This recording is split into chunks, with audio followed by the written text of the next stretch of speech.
Hello বন্ধুরা, আমি সৌরভ। অনেক দিন পর একটা ব্লগ নিয়ে আপনাদের কাছে এসেছি। আমি এসছি হাই রোডে। এই যে হাই রোড, এটা ন্যাশনাল হাইওয়ে।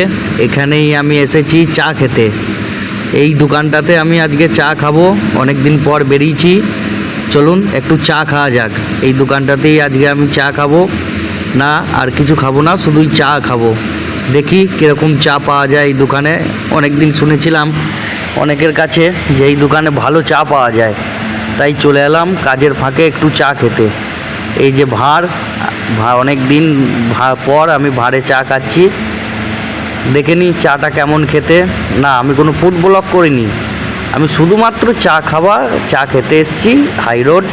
হাই রোডের ধারে চা খাবো। আপনারা যেন বলেন না কোনো ফুড ব্লগ করেছি।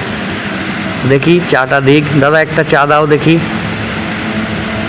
না সত্যি চাটা খুবই ভালো, সত্যি খুব ভালো। কোনো রকম ফুড ব্লগ নয় এটা, কিন্তু চাটা ভালো। আপনারা আসতে পারেন আদিত্য ফুড পার্কে। ঠিক আছে, টাটা, বাই বাই।